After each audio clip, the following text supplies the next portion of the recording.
ये और आगे चलते हैं। एक और अलंकार है और बड़ा डाउटफुल, यहाँ पर भी थोड़ा सा आपको समझना होगा उपमा और उत्प्रेक्षा में।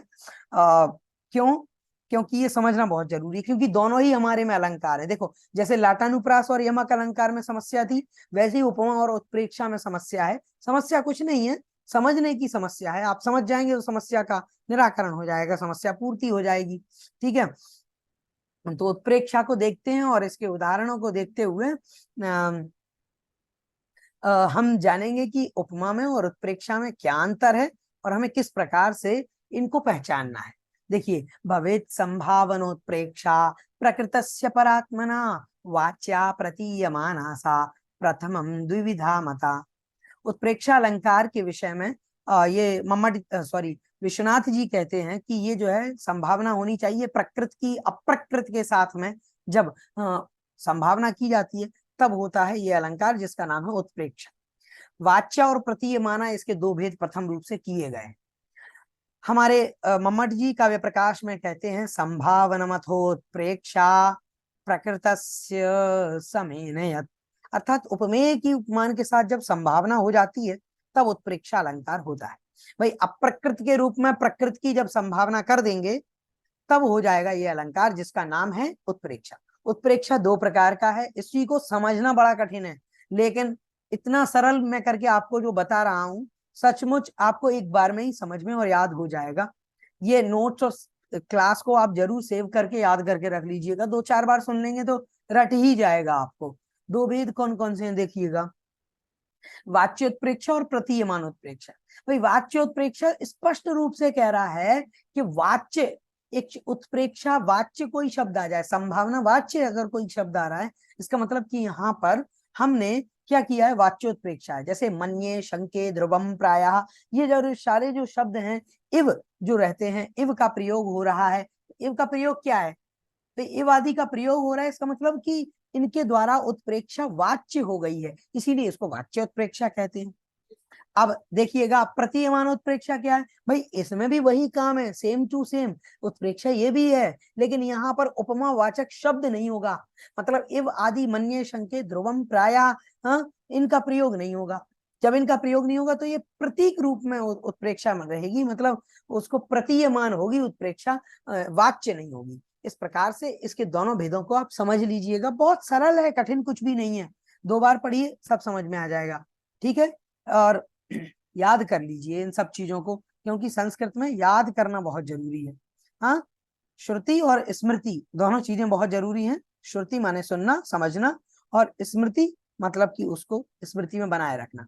अच्छा, इसके भेद भी किए हैं दोनों के, वाच्य और प्रतीयमान दोनों प्रकार की उत्प्रेक्षा 2 प्रकार की है, वाच्य उत्प्रेक्षा और प्रतीयमान उत्प्रेक्षा। अब इसके 4-4 भेद कर दो, जाति, गुण, क्रिया और द्रव्य, तो 4-4 भेद दोनों के हो जाएंगे, तो कुल मिला के 8 भेद हो गए ना।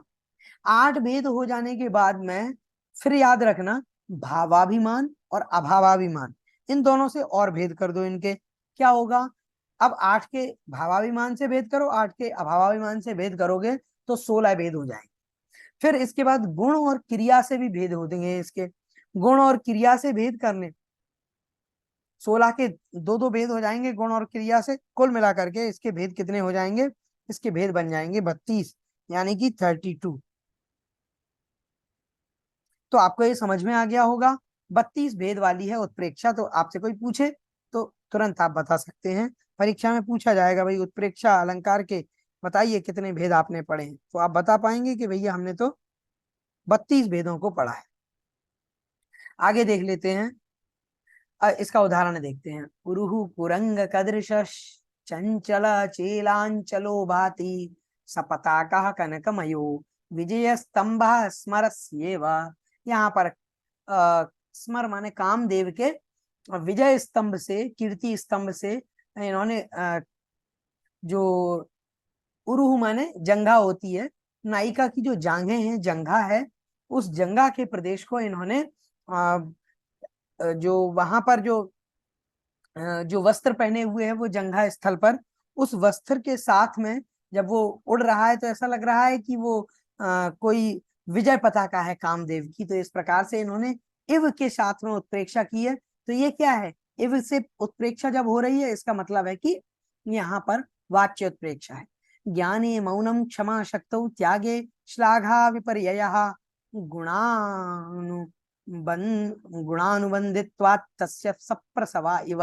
तो यहाँ पर भी देखिए इव के द्वारा इन्होंने उत्प्रेक्षा की है, ये भी वाच्य उत्प्रेक्षा है। गंगाम्भसि सुरत्रातस्तव निर्याण निस्वनः स्नाति वारी वधूवर्ग गर्भ पातन पातकी। यहाँ भी उत्प्रेक्षा अलंकार का प्रयोग किया गया है। ये उदाहरण भी आपको याद रखना है, उत्प्रेक्षा अलंकार के यहाँ पर प्रयोग किए गए हैं।